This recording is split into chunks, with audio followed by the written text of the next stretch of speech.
Não, não tá dizendo na minha tela que tá gravando. Tu tá vendo? Não, vou tentar colocar, tá? Para gravar, vamos ver se eu consigo. Eu cliquei em gravar, só que normalmente aparece alguma coisinha. Aqui está dizendo assim, please request recording permission from the meeting host. Vou pedir a permissão. Tá, mas eu acho que tá gravando aqui porque eu fui ali fui de novo para tentar gravar e aí só deu assim stop recording. Ah, então tá. Então, Então tá. né, a gente imagina que tá gravando. Então, Tá. boa tarde, pessoal.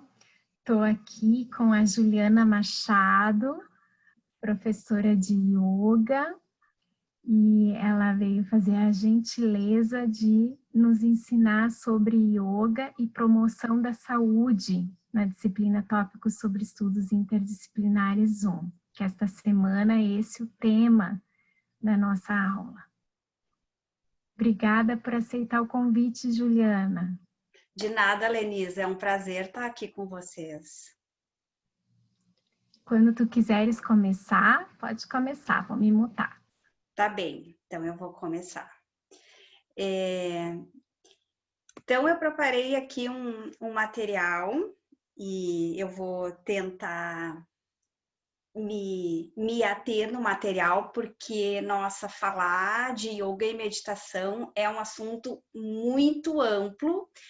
E então eu preparei alguns pontos principais, assim, acredito que né, muitas das pessoas que vão estar nos ouvindo já têm alguma experiência, porque nos últimos anos, né, realmente o yoga e a meditação têm se tornado uma prática mais popular, o que é muito bom, né? Porque a gente está trabalhando realmente para melhorar a nossa saúde, né? Então, tudo que a gente faz que seja para o melhoramento da nossa saúde é algo que é positivo. Então, talvez não seja assim tanta novidade, mas normalmente, né, eu como professora de yoga, normalmente, né, nos nossos estudos, nas nossas práticas, a gente realmente foca na prática, porque é advindo da prática que a gente tem os benefícios, né? Então, talvez algumas pessoas já conheçam, já tenham praticado yoga, mas não sabem um pouquinho do que eu vou trazer, que é então a teoria e até a filosofia por trás da prática. Então, a gente vai falar isso da Kundalini Yoga como uma das práticas integrativas e complementares, né, que promovem a saúde. E aí eu escolhi para abrir esse provérbio indiano, que diz: quando falares, cuida para que as tuas palavras sejam melhores que o silêncio.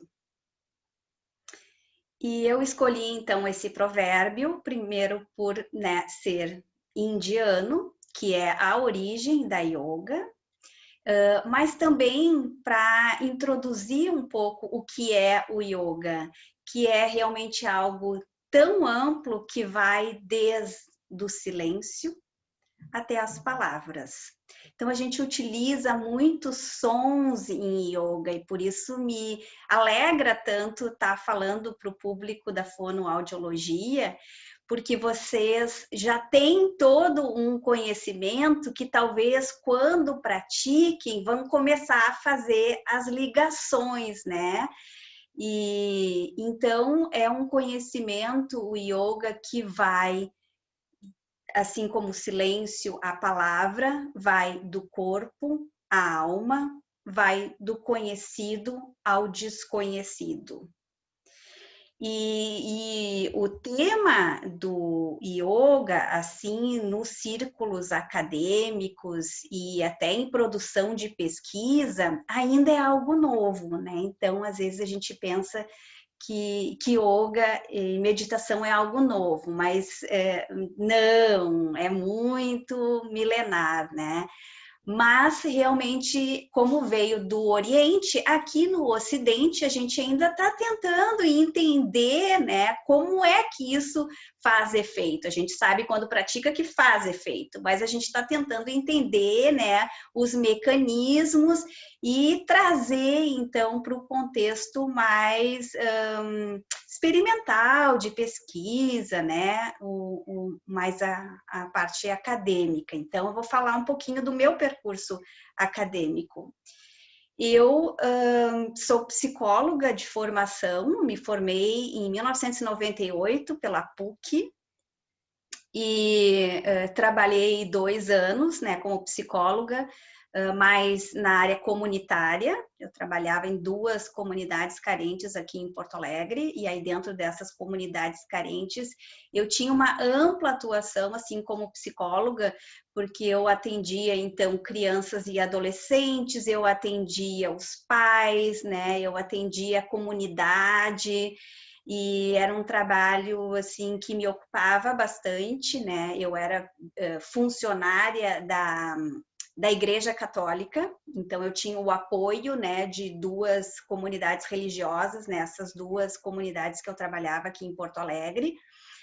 Mas, apesar de eu gostar muito do meu trabalho e, né, tá começando, então tinha muita garra, muita vontade, eu sentia que as minhas ferramentas dentro da minha formação, que hoje já mudou um pouco o currículo da psicologia, mas na época em que eu estudei era basicamente uma psicologia voltada ao atendimento clínico e à psicanálise, né? Então, tudo que eu tinha aprendido nos meus 5 anos não faziam muito sentido dentro de comunidades carentes, né? E eu sou uma pessoa curiosa, eu sempre gostei de estudar, e eu então, depois de 2 anos assim de trabalho, eu resolvi fazer uma viagem. Eu queria seguir meus estudos acadêmicos, né? Eu precisava aprender inglês. Então eu resolvi ir para os Estados Unidos para mim aprender inglês e, né, ter outras experiências, conhecer outras coisas, ver outras formas de outras ferramentas para mim trabalhar. E aí então foi nos Estados Unidos que eu comecei a praticar yoga. Eu realmente não tinha muito conhecimento aqui no Brasil. Aquela época eu acho que nem era assim tão divulgado, né? Tinham poucas pessoas, eu me lembro da minha ideia preconceituosa, né, com relação a yoga e quem praticasse yoga. Eu achava que era só hippie, né, pessoal descolado, e eu não era muito daquele grupo, assim, então não me inseria nisso. E nos Estados Unidos, então, era muito comum e é muito popular as pessoas praticarem yoga, e lá eu comecei a praticar. E também, assim, pela minha formação e até pela minha personalidade, eu nunca fui, assim, uma pessoa adepta a exercícios, ginástica, essas coisas. Eu nunca, academia, nunca gostei. Sempre fui, assim, mais realmente focada, né, na mente, nos estudos e tal. Mas aí eu comecei a praticar yoga e eu fui vendo que, nossa, ali tinha um mundo de coisas para mim estudar, e fui fazendo várias correlações com a psicologia, com as terapias, e fui experimentando em mim, né, as mudanças e as transformações que acontecem quando a gente começa a praticar yoga. E então foi nesse percurso aí que eu, de Juliana Vaz, esse que é o meu nome de batismo, eu recebi um nome espiritual, que é Guru Kirtan Kaur. E esse nome que eu uso, então, para me divulgar como professora, né, de yoga, os meus trabalhos.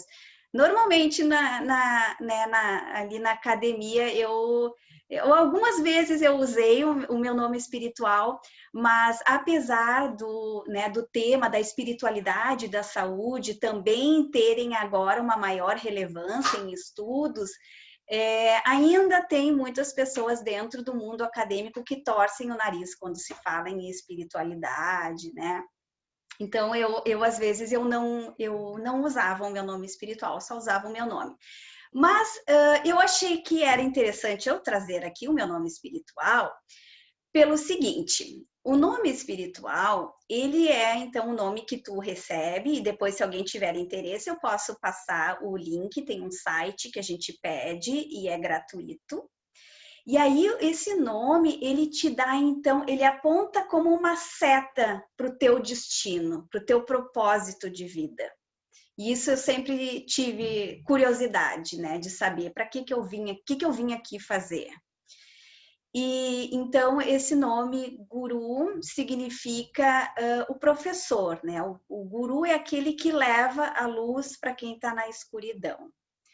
Kirtan significa a melodia, o som divino. E Kaur significa a princesa de Deus. Então, todas as mulheres que solicitarem o seu nome espiritual vão ter algum nome e no final vão ter Kaur, porque todas as mulheres são as princesas de Deus. E então eu realmente, a minha trajetória pessoal sempre passou por som, né? Eu desde jovem eu aprendi a tocar piano e eu sinto realmente assim, me toca quando eu escuto música, sons, e foi uma das coisas que mais me atraiu dentro da Kundalini Yoga, foi a questão dos sons, porque a gente tem uma série de técnicas que eu vou falar um pouquinho mais para frente, e um desses são os mantras. E quando eu comecei a ouvir os mantras, eu realmente, assim, eu me expandia de uma forma, eu me sentia tão bem, um bem-estar, assim, uma conexão que para mim foi uma experiência nova, né? Então eu quis mergulhar nisso e eu quis estudar um pouco mais, e isso que me levou então ao curso de formação de professora. A minha intenção não era me tornar professora de yoga, não, nunca imaginei que eu ia me tornar a pessoa que eu me tornei, né? Eu achei que eu ia ter aquele destino de abrir um consultório e, né, se eu persistisse, eu teria sucesso e teria muitos pacientes, eu ia ajudar as pessoas. A área da saúde sempre foi o meu chamado, assim, né? Sempre gostei de ajudar. E essas coisas todas, né, se contemplaram quando eu comecei a dar aula de yoga, porque eu fiz o meu curso, então, né, de formação nos Estados Unidos. Então, eu fui com a intenção de ficar um ano, aprender o inglês e voltar e, né, quem sabe fazer um mestrado. Mas nessas surpresas da vida, eu acabei ficando nos Estados Unidos, né? Eu casei, eu formei a minha vida lá e fiquei por 10 anos lá. Então, aqueles projetos de voltar e fazer mestrado e tal, né, ficou suspenso. Mas depois de 10 anos, então, eu retornei para o Brasil, porque eu tinha feito o meu curso de formação, eu tinha aprendido coisas que eu nunca tinha escutado na minha vida. E nos Estados Unidos tinham tantos professores de yoga, e aqui em Porto Alegre, né, na minha cidade, não tinha nenhum professor de Kundalini Yoga. E então eu decidi, né, que aquele meu ciclo de morar fora estava na hora de terminar. Eu queria voltar para casa, eu queria, né, retomar o contato com a minha família também e trazer algo que eu tinha ficado tão maravilhada e compartilhar aqui em Porto Alegre. E depois, então, da minha chegada aqui em Porto Alegre, né, eu comecei a dar aulas, e nessas aulas um professor da UFSPA, que é o professor Igor Ferrão, psiquiatra, me encontrou, porque ele foi num congresso em São Paulo e ouviu falar de Kundalini Yoga como um tratamento complementar para o transtorno obsessivo compulsivo. Entrou em contato com um médico de São Paulo que estava trabalhando com esse tema, que me indicou, né? Então, aqui em Porto Alegre, falou que eu era psicóloga, e aí o Igor me procurou, e aí a gente começou a conversar, e ele me convidou para fazer pesquisa, e eu achei super legal, vamos fazer pesquisa, porque aí eu já tinha experiência o suficiente dando aula para as pessoas, e eu estava percebendo que a transformação que tinha acontecido em mim também estava acontecendo em muitos dos meus alunos, né? E aí, então, a gente, né, transformou esse sonho de fazer pesquisa no meu projeto de mestrado. Então, eu entrei, né, na UFSPA, no mestrado de Psicologia e Saúde, e fizemos uma pesquisa aplicando, então, uma intervenção, que é um protocolo que tem alguns exercícios de yoga e várias meditações para complementar o tratamento de pessoas com o diagnóstico de TOC, transtorno obsessivo compulsivo. E todas as pessoas, então, eram pessoas que já estavam recebendo, né, o tratamento padrão, tratamento ouro, que é o uso da medicação e a terapia cognitiva comportamental. Na época da pesquisa, a gente fez uma seleção, né, que as pessoas, então, não estariam no momento fazendo terapia, mas estariam com as suas doses de medicação controlada, para não ter que haver alteração nas medicações, né? E durante 13 meses, então, a gente se encontrava e repetia essas meditações por 1h30, e a gente aplicou uma série de testes psicológicos, a gente fez um trabalho de testagem antes e depois, né? Não foi aquele grupo, não foi comparativo grupos, mas foi entre o próprio grupo que a gente comparou, e aplicou, então, testes para avaliar, né, se estava realmente certo o diagnóstico do TOC, a severidade dos sintomas. A gente aplicou também um teste para avaliar a ansiedade, para avaliar sintomas de depressão e também avaliar questões relacionadas à qualidade de vida, e a gente colocou um teste de esperança, aí mais numa linha da psicologia positiva, né, para avaliar também as melhoras. E o nosso, então, o nosso trabalho foi maravilhoso, porque essas pessoas todas que já a priori tinham recebido, então, todos os tratamentos, né, conhecidos e ainda tinham sintomas residuais, elas, nesse período de 3 meses, elas melhoraram significativamente. Eu não peguei aqui os dados, assim, estatísticos, mas, assim, com relação ao TOC, a gente usou um teste onde a gente avaliava algumas especificidades, porque o TOC, ele não é só né? Tem vários sintomas e subtipos. Então, por exemplo, tem pessoas que têm mais o TOC relacionado à limpeza, à organização, tem pessoas que são mais com acumulação, enfim, tem todos esses subtipos. Mas quase todos eles foram em torno de 50% a redução nos sintomas. O que mais reduziu foi realmente a ansiedade. E é nessa área de ansiedade e de saúde mental que mais tem aumentado os estudos e as pesquisas dentro do yoga, né? Porque eu vou falar um pouquinho mais para frente, o yoga são vários, tem várias linhas de yoga, né? E dentro de uma aula de yoga tem várias técnicas.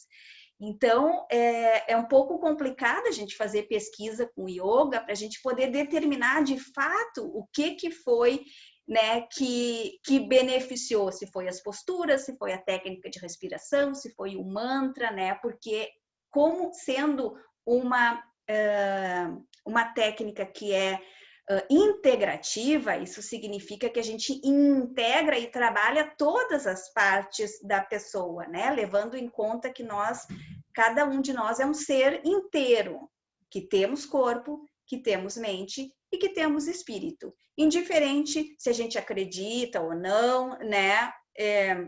Nós temos essa dimensão, digamos assim, que é desconhecida.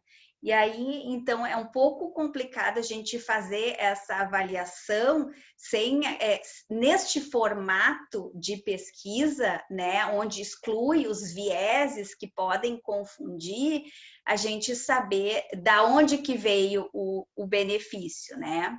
Mas aí, então, tá, eu já fui um pouco para frente. Então, esse foi né, a minha experiência com pesquisa. A gente teve ótimos resultados, as pessoas melhoraram em termos de sintomas né, em torno de 50%, sintomas de ansiedade foi até um pouco mais.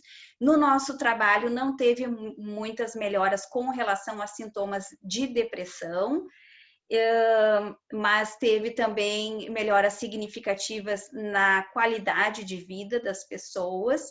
E o que foi realmente assim a surpresa foi esse teste de esperança, que mostrou então também uma melhora no nível de esperança, porque dentro, né, do quadro assim de diagnóstico, tratamento, essas pessoas elas já tinham recebido o que tem de melhor, né? Então elas não estavam, elas vieram assim, o grupo que veio para fazer yoga foi aquele grupo que tipo assim, eu já fiz de tudo, né? Não tem mais nada para fazer. Então, que mal que tem tentar fazer yoga, né? Então eles já vieram assim meio sem muita esperança, sem muita expectativa e saiu então, né, com uma renovação assim no sentido de também dar maior autoestima para a pessoa, saber que ela também tem recursos, né? Isso que a gente faz no sentido de promover a saúde, né? Não é, o foco não é na doença, não é na patologia, mas é na saúde da pessoa.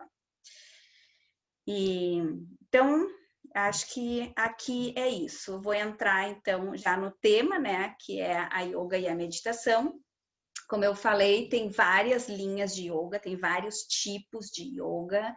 E isso é legal porque também existem vários tipos de pessoas e as nossas necessidades são diferentes, né? Então, eu, por exemplo, entrei muito por essa questão de notar, né, a minha mente, a diferença na minha mente, né, quando eu fazia os sons, quando eu fazia os mantras. Mas tem muitas pessoas que vêm buscar yoga porque tem alguma questão física, alguma questão postural, né? Enfim, as demandas são diversas. Então, tem diversos tipos de yoga. E eu vou falar, então, mais especificamente da Kundalini Yoga, mas também eu procurei fazer uma coisa mais abrangente, assim, porque todas as yogas, elas são como se fossem pequenos rios que todas vão na mesma direção do mar, né? Então, todas as yogas querem que a gente tenha essa experiência de integrar. Yoga vem do sânscrito, a língua antiga da Índia, e vem da palavra yoga, que significa união. Então, a gente quer unir o nosso corpo, a nossa mente e o nosso espírito.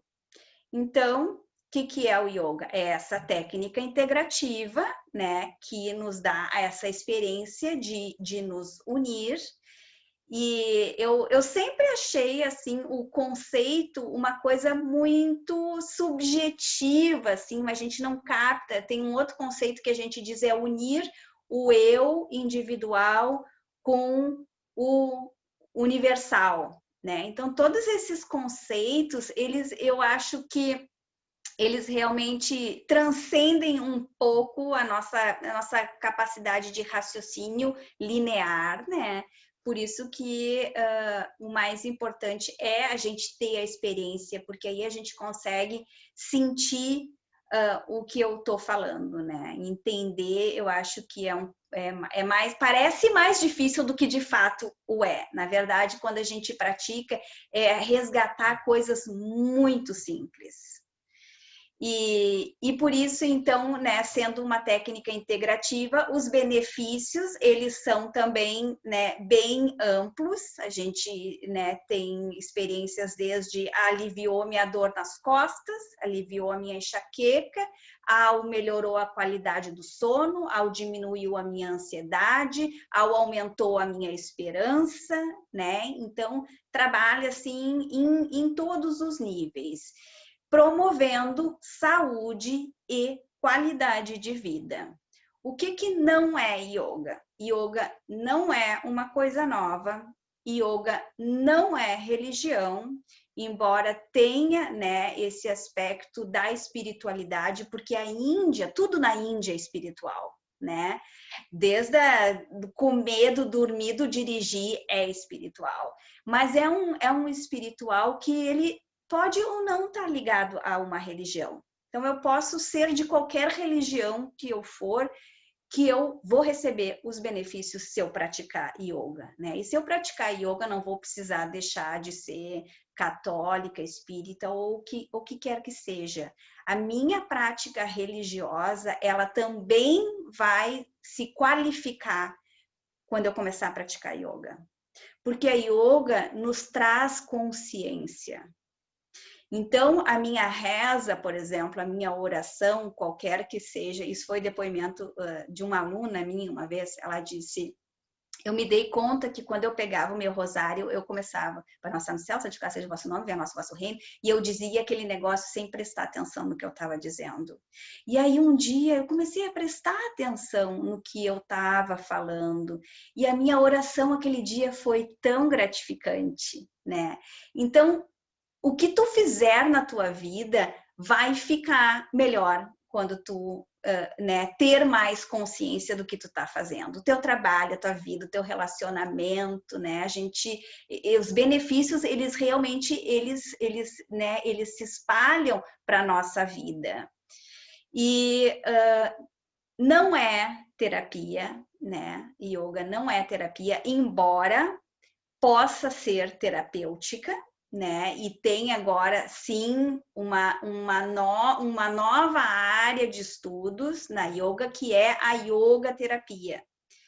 E a yoga terapia, então, ela é uma yoga que ela é individualizada e que ela não tem o propósito de ensinar yoga, mas de aliviar algum sintoma, né? Então, é uma coisa um pouco mais específica.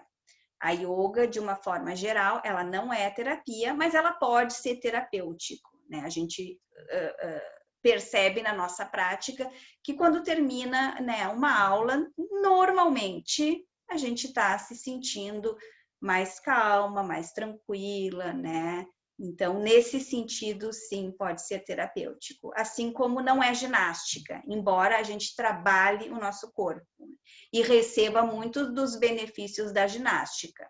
E aí eu vou falar aqui mais para frente dos benefícios. Então, uma aula de yoga, ela normalmente contempla essas técnicas, que são as posturas físicas, que nós chamamos de asanas.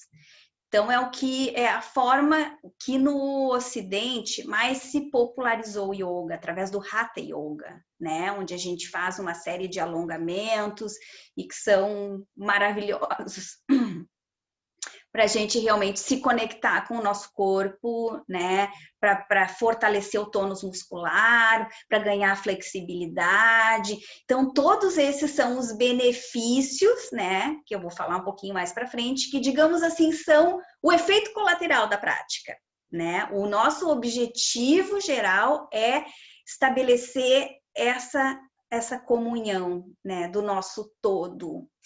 E eu vou falar assim de uma forma que a gente possa se compreender melhor. Por exemplo, quantas vezes a gente está, como agora, numa aula? A gente está na aula e está ali olhando o professor, mas a cabeça está lá no que eu tenho que fazer depois da aula, ou o que aconteceu ontem que eu ainda não resolvi, né? Então, muitas vezes, o nosso corpo está presente em algum lugar e a nossa mente está em outra. E isso é muito comum acontecer, né? Porque a nossa mente é muito complexa e a nossa mente tem uma habilidade de fazer muitas coisas ao mesmo tempo. Eu até posso estar prestando um pouquinho atenção no que eu estou ouvindo, mas eu também estou pensando numa outra coisa e assim eu me separo, né? Então, o yoga busca unir. E a gente une isso, então, através das posturas físicas, das técnicas respiratórias, dos sons e dos mantras que a gente faz, das técnicas de meditação e também das técnicas de relaxamento. Então, normalmente, uma aula de yoga vai contemplar todos esses aspectos. Algumas aulas vão trabalhar mais postura física, outras vão trabalhar mais respiração, outras vão trabalhar só mais mantras e meditação, né? Então, essas são os diferentes caminhos, os rios, né? Que vão nos levar todos para o mesmo yoga. E de todas essas técnicas, então, aqui que eu citei para vocês, eu achei para a aula de hoje que seria de maior interesse de vocês duas. Então, as técnicas respiratórias e os sons e os mantras, né? Eu sei que o pessoal da Fono tem um ditado, né, que a respiração é o motor da voz. Nós também temos uma que é a respiração é o motor da vida, né? Então, a gente usa muito as técnicas de respiração. E os yogis têm um conhecimento que é muito profundo e que advém realmente da autoobservação. Então, na aula de yoga, o professor está constantemente, né, lembrando os praticantes para eles se observar, para observar o seu corpo, para observar a sua mente. E aí que a gente ganha o autoconhecimento, o autocuidado, né? Aí a gente se observa, a gente se conhece. E a gente também conhece a nossa respiração e começa a qualificar e a utilizar a nossa respiração como uma ferramenta para a nossa vida.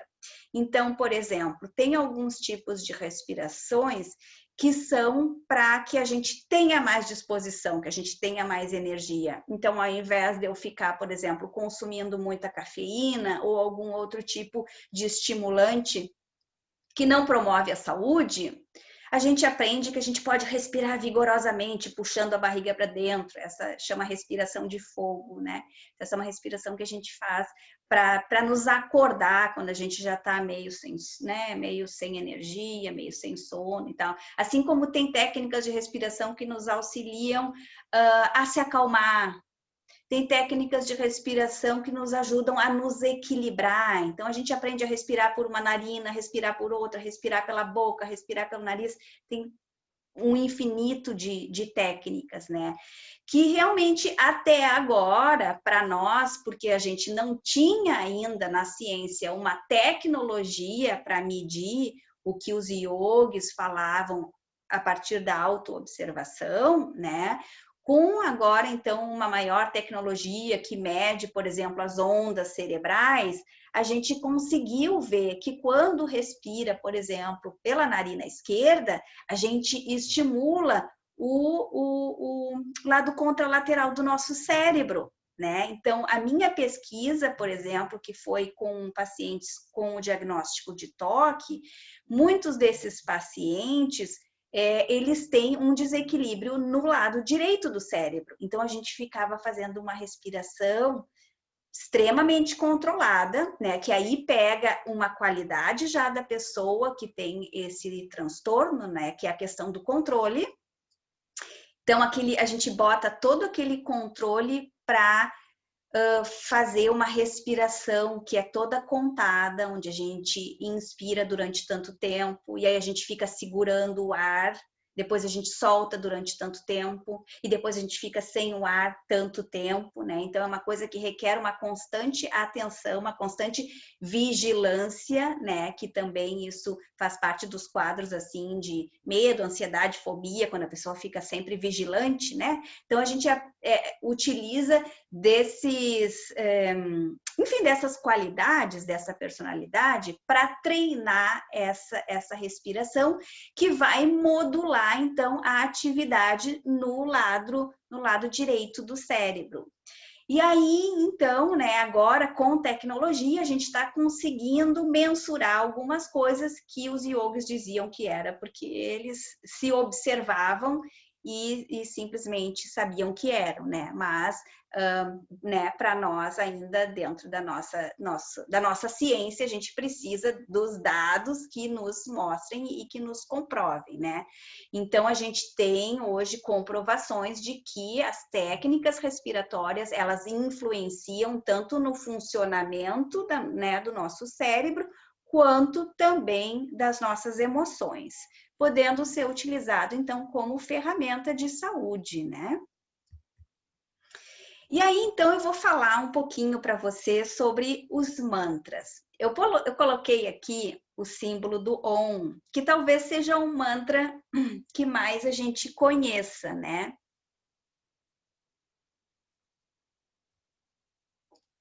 Então, o Om, ele é o som, o motor do universo.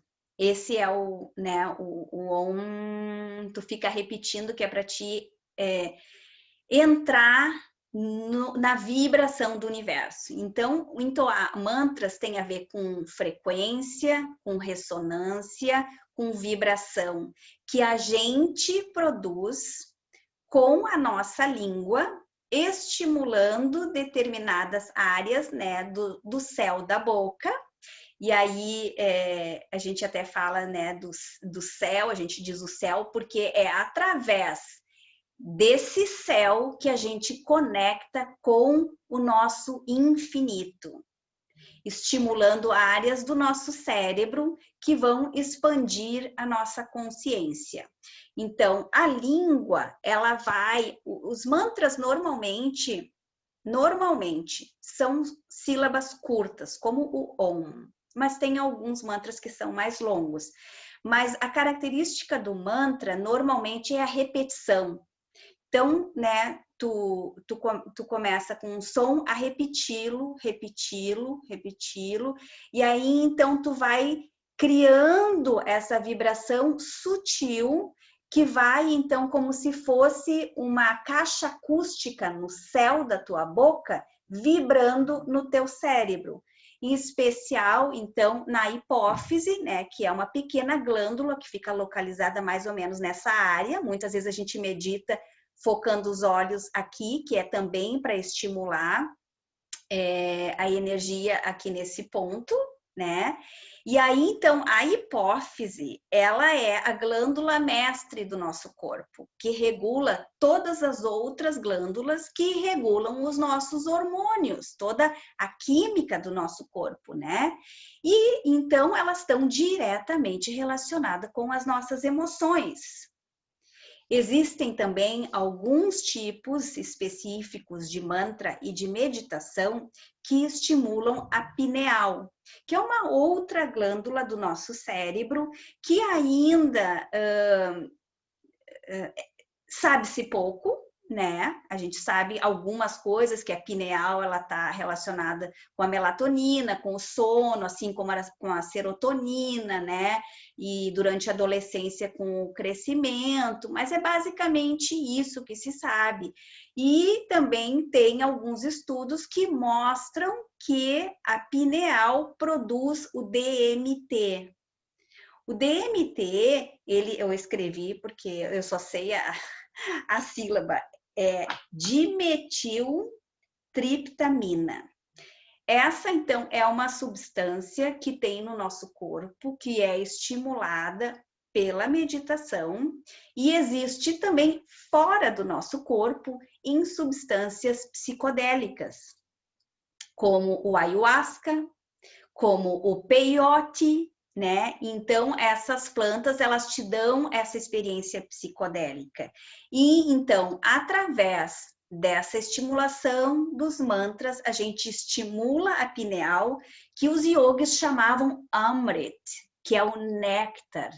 Quando esse néctar, então, é derramado sobre o teu corpo, é quando tu tem a experiência de expandir a consciência e ter, então, essa experiência de conexão com o universo e com tudo que está ao nosso redor, né? Então, essa seria mais ou menos a explicação de como os mantras funcionam. Então, os mantras, eles não são simplesmente como a gente achava, sílabas esotéricas, né? Que através do poder do pensamento nos levariam a alguma experiência. Não, a gente sabe que está ligado, então, com a neuroquímica do nosso corpo, que pode ser ou através da estimulação, né, da hipófise e dos hormônios, ou alguns através da estimulação da pineal e a produção do DMT.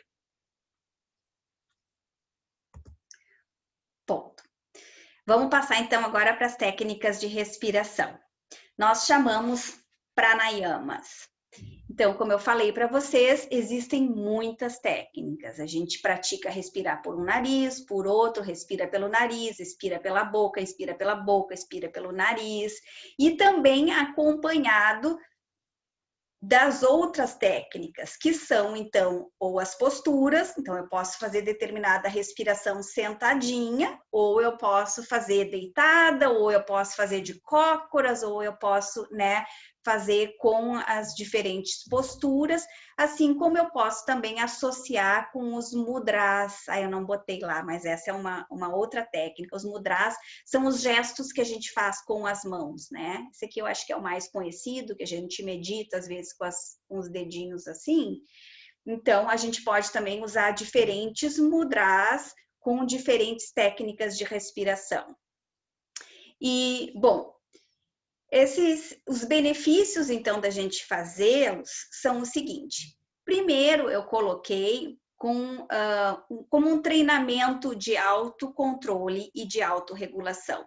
Isso que é uma técnica milenar para yogis, hoje é terceira onda em psicologia cognitiva e comportamental, né? Então, a gente tem usado bastante técnicas de respiração, não com a profundidade, claro que a gente treina em yoga, porque ainda muitas dessas técnicas não passaram por esse crivo de estudos, né, para ser comprovado. Então, numa aula de yoga, tudo bem a gente fazer, mas, né, como uma terapia, ainda se tem muitas ressalvas.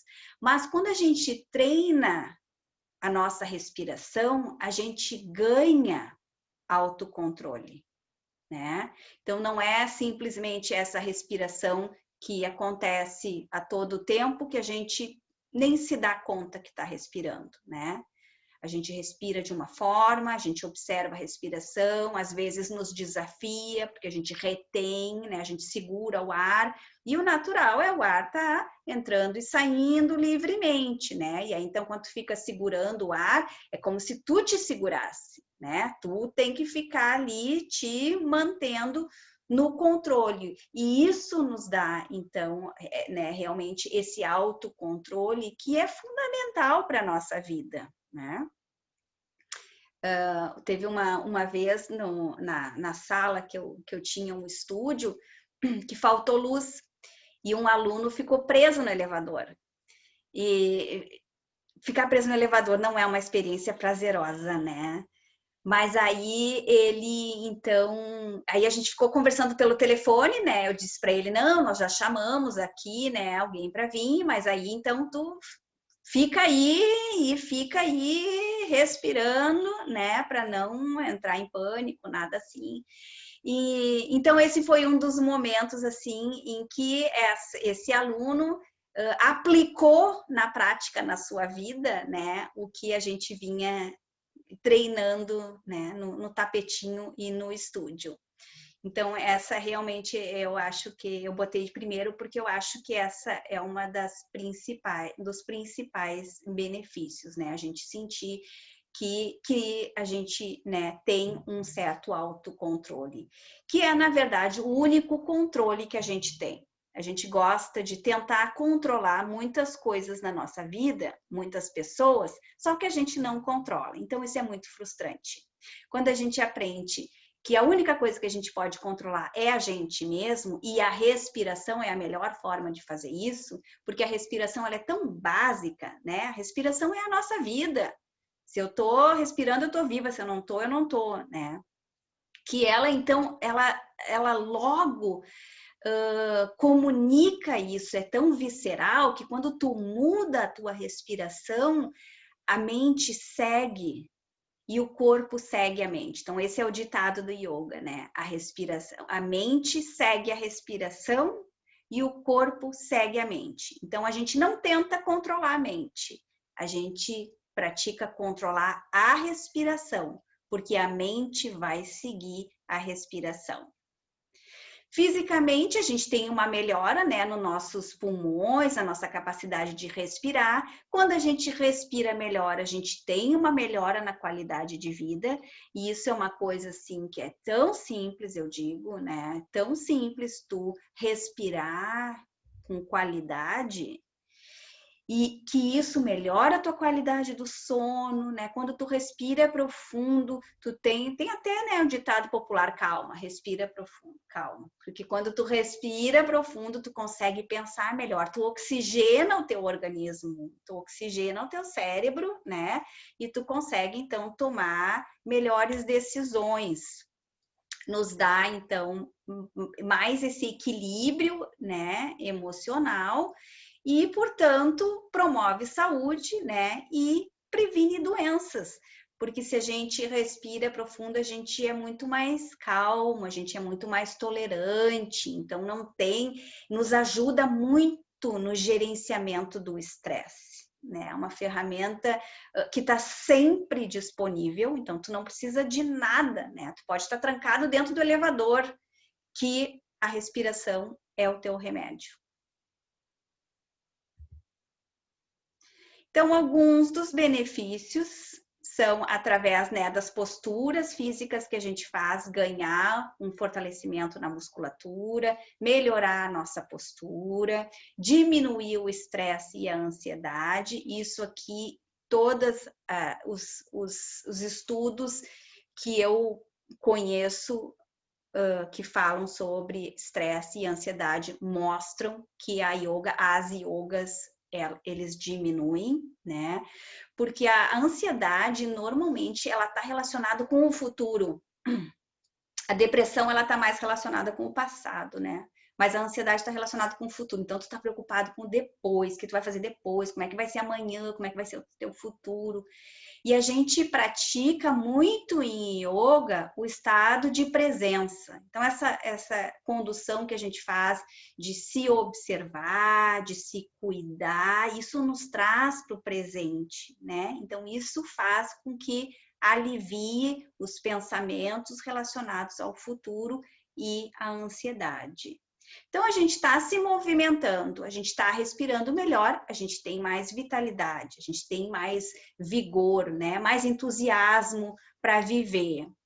Isso nos dá uma flexibilidade, então, tanto física quanto mental, reduz uma série de inflamações no corpo, melhora o foco e a concentração e também fortalece o nosso sistema imunológico. Então, tudo isso promove saúde, né?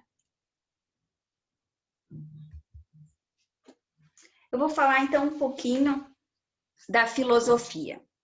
O sistema, na verdade, da yoga, ele é tão antigo que a gente não tem uma data precisa, assim. Os escritos mais antigos, eles datam, assim, de 5.000 antes de Cristo. E a transmissão sempre foi feita a transmissão oral, né? Então, era o guru, o professor, que ensinava direto para o seu discípulo, e assim foram se passando. Até que um sábio chamado Patanjali sistematizou um caminho, o caminho do yoga, que contempla, então, diversas partes, a gente chama limbos, né? E eles estão todos correlacionados. Então, as duas primeiras partes, que eram o foco maior na yoga ensinada no Oriente, né? Aqui a gente vai ter essa filosofia normalmente, assim, quando a pessoa for fazer um curso de formação em yoga, né? É meio difícil a gente, na prática, falar da filosofia, mas a gente pratica a filosofia, né? Então, tem, digamos assim, um código de conduta, tanto externa quanto consigo mesmo, que são práticas de autocuidado do yogi, né? Então, eu coloquei ali, o primeiro são os yamas, que são, então, as condutas que espera-se que o yogi pratique. Uma é o ahimsa, é a não violência. Um dos maiores, então, disseminadores, né, que a gente conhece é o Gandhi. E Satya, que é então né, a verdade, a pessoa procurar ser verdadeira consigo, com os outros, né? Asteya, que é não roubar nada de ninguém. Brahmacharya, que tem a ver com o controle sensorial, a pessoa então, né, ir desenvolvendo esse autocontrole, e a parigraha, que é então a não possessividade ou o desapego, que é o que a gente pratica, por exemplo, nas técnicas de relaxamento, né? Então, a gente poder soltar o corpo é uma prática de desapego, para a gente não, né, não se identificar com o nosso corpo. O nosso corpo, ele é nosso veículo, né? A gente costuma dizer que é o nosso templo, é o que abriga a nossa alma. Mas nós não somos o nosso corpo, nós somos a consciência que observa o corpo em movimento. Então, esses yamas, eles são praticados, né, nas técnicas, assim como os niyamas estão mais relacionados, então, com o interno, né, a conduta interna do yogi, que é, então, a pureza, no sentido de o yogi procurar, então, alimentos, né, que são mais puros, relacionamentos que são mais puros, tudo então né, que tenha essa qualidade de pureza uma das buscas, né, do praticante, assim, né, mais que busca um aprofundamento mesmo, né? Santosha, que é o contentamento. Então, contentamento no sentido até que agora a neurociência tem estudado bastante da gratidão, né? Que é, então, a gente estar contente com o que tem. Isso não significa que a gente não vai buscar um melhoramento, não, mas a gente vai agradecer pelo que a gente tem, né? Normalmente, nas aulas de yoga, as minhas aulas, a gente sempre termina fazendo uma prática de agradecer, né? Agradecer pelo que a gente já tem. E tapas, então, que é, né, cultivar a determinação, para que a gente não desista muito fácil, né? De ter... E a prática realmente, né, nos ensina isso, né? Porque tu tá sempre praticando, não tem fim, né? Tu até pode um dia ter executado perfeitamente uma postura, né? Tem muitas pessoas que sonham, eu queria fazer o lótus. Tá, daí treina para fazer a postura de lótus. Só que aí tem também, né, o trabalho mental, de tu te aquietar dentro, né, da postura de lótus, e então é uma prática que não tem fim, né? Por isso é importante tu desenvolver a determinação tanto para a prática quanto para a vida, né? Porque o que quer que a gente persiga, o que quer que a gente, né, seja o nosso propósito, que seja, né, ser fonoaudiólogo e ajudar as pessoas, então, a conhecerem a sua voz, terem a sua voz e tal, a gente, né, vai ser necessário determinação para se aprofundar, para continuar os estudos, e aí vem ali um outro conceito, que é o Svadhyaya, que é, então, o constante estudo, e o último, Ishvara Pranidhana, que é a devoção, que é, então, o componente da fé, né? Da gente fortalecer qualquer que seja o nosso caminho de espiritualidade. Depois, então, os outros caminhos a serem perseguidos são, né, as posturas, os asanas, os pranayamas, esses são os nomes em sânscrito, né, que são as técnicas respiratórias. O pratyahara, que é a sincronização dos sentidos com os pensamentos, né? Então vem com, como eu estava falando, eu estou numa postura, eu estou sentindo que a minha postura está alinhada, a minha coluna está reta, né? Eu estou com flexibilidade nos meus quadris e tal, e a minha mente está ali comigo junto na postura. Não é estar, né, na postura e a mente pensando no que vai fazer depois. Então isso é treino, isso é prática. Dharana, que é a concentração, então, né, tu tá sincronizado e tá concentrado ali. Dhyana, que é a meditação mais profunda, até o Samadhi, que é então quando tu tá absolutamente absorvido naquele momento, mas tu experimenta além do teu corpo também o espírito. E esse é o tipo de coisa que, assim, é realmente da prática, né? Dizer assim, como é que eu vou me absorver no meu espírito? Eu até tenho uma experiência que talvez seja ilustrativa, mas isso é uma experiência que é muito individual, assim, né? Cada um, então, vai construir a sua e vai então, experimentar o que é esse espírito que a gente sabe que tem, né? Teoricamente, mas quando a gente tem a experiência, isso vai, esse conhecimento teórico, ele realmente se torna nosso, aí é sabedoria, né? Quando o conhecimento vira, através da prática, a nossa experiência se torna sabedoria. Então, é isso, eu gostaria de a gente fazer. Ai, já são 3 horas. Vamos fazer, então, rapidinho uma prática? Vamos sentar, então. Eu acho que eu vou pular os exercícios. Eu não tinha me dado conta que eu tinha ido tão longo. Me desculpe. Eu também tenho um compromisso agora. Então, eu vou pular ali, mas eu vou mostrar rapidamente, para daí quem quiser, né, quando estiver em casa assistindo e tal, fazer. O movimento dos ombros que eu ia ensinar é o seguinte: junto com a respiração, a gente levanta aqui os ombros para cima, sentando com a coluna reta, e na expiração, solta os ombros. Inspira, sobe, expira, desce. Respirando sempre pelo nariz, tá? Pode continuar fazendo um pouquinho. Esse é um movimento que a gente usa para soltar a tensão aqui dos ombros, da região da garganta, né? Para ajudar também na nossa voz, na nossa comunicação.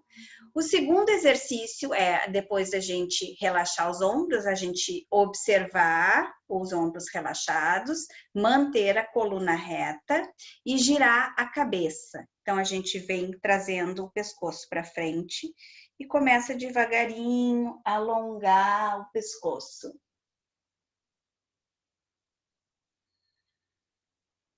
Esse movimento do pescoço pode continuar, vou falar um pouquinho dos benefícios. Além, então, de trazer esse alongamento e flexibilidade para o nosso pescoço, estimular, né, as glândulas aqui do pescoço, tireoide, paratireoide, nos ajudar na nossa comunicação. Tinha uma outra coisa que eu ia falar, que me deu um branco agora. Eu ia falar do nervo vago.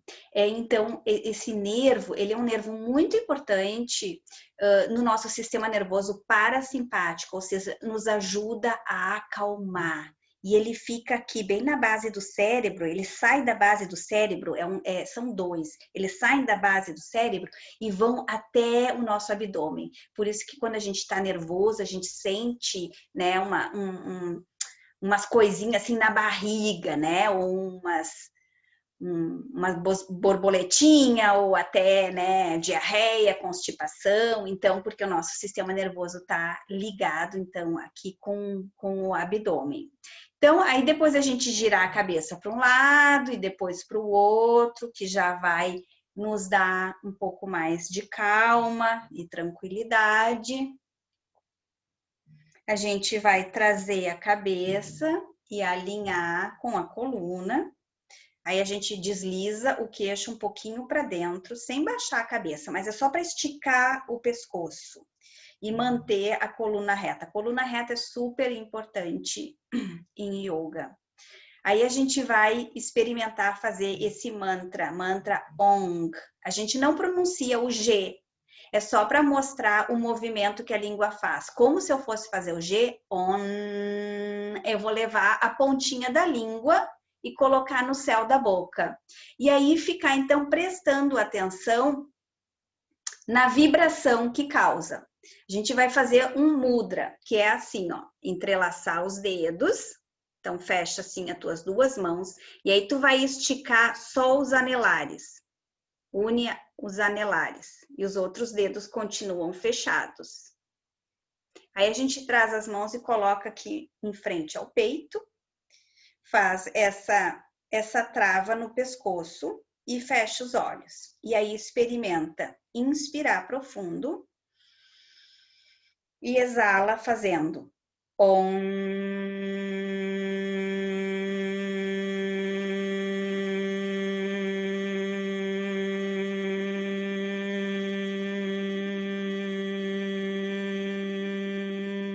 Vai até terminar o ar. Então, cada um vai ter um ritmo diferente. Terminou o ar, começa de novo.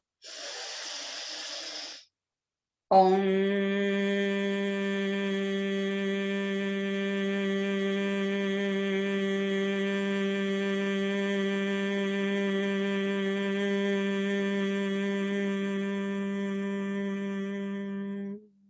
De novo.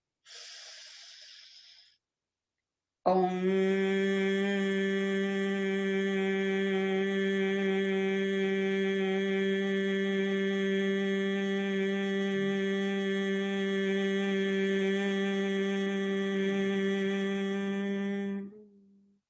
Mais duas vezes.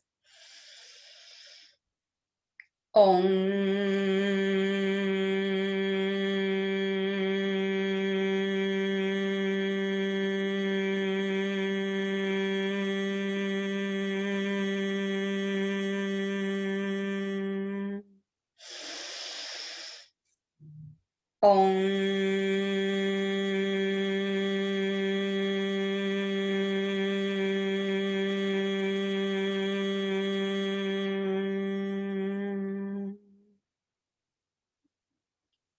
Quando terminar o som, pode relaxar os teus braços, relaxar as tuas mãos, ficar mais um pouquinho com os olhos fechados, em silêncio, se observando.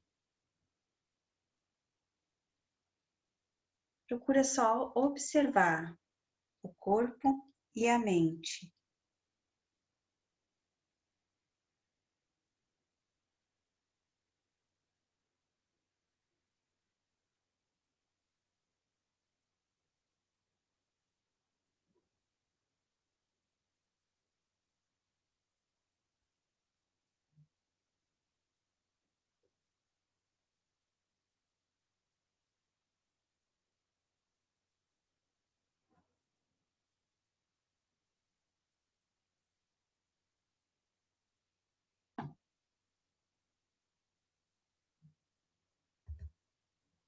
E expira, inspira. Sente o ar agora entrando no teu corpo, bem profundo. Começa na barriga e vem até o peito inflando. E depois esvazia do peito, vai de volta lá na barriga, puxando o umbigo para dentro, para eliminar todo o ar residual dos pulmões. Mais uma respiração bem ampla, bem tranquila e profunda. Para agora o teu corpo, todo o teu organismo receber esse oxigênio, essa força de vida e se equilibrar.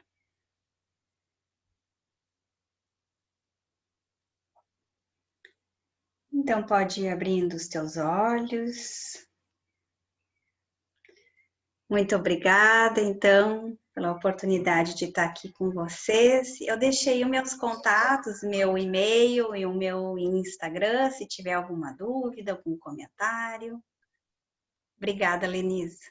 Muito, Juliana, muito mesmo. E espero que os alunos, quando assistam essa aula, que eles pratiquem mesmo, porque para poder sentir no corpo mesmo, né, para poder sentir na mente esse espaço, né, que começa a aumentar, né, da gente poder observar os nossos pensamentos, né? Sim, e ver que tão importante quanto as nossas palavras é também o nosso silêncio, né? É, Eu pois deveria ter falado um pouquinho menos para a gente praticar um pouquinho mais. Mas é isso, é importante. Se os nossos alunos praticarem esse pouquinho que a gente fez, alguma coisinha eles vão notar que vai ficar diferente, né? Então, não é uma questão de crença, não precisa acreditar. Eu até gosto que não acreditem e acho super legal em yoga, que é uma ciência experimental, né? Se me dissessem o que o yoga faz bem e tal, eu ia de repente experimentar, porque eu sou curiosa, mas essa descrença, ela é até positiva no sentido que daí, assim, tu sabe que mal tu não tá fazendo. Na pior das hipóteses, tu tá promovendo saúde, né? Então, daí quando tu experimenta, aí realmente tu tem uma experiência que é tua e que ninguém te tira. uhum. Muito obrigada, querida. E nada. Um Um beijo. grande beijo. Se cuida. Obrigada. Tchau, tchau. Tchau.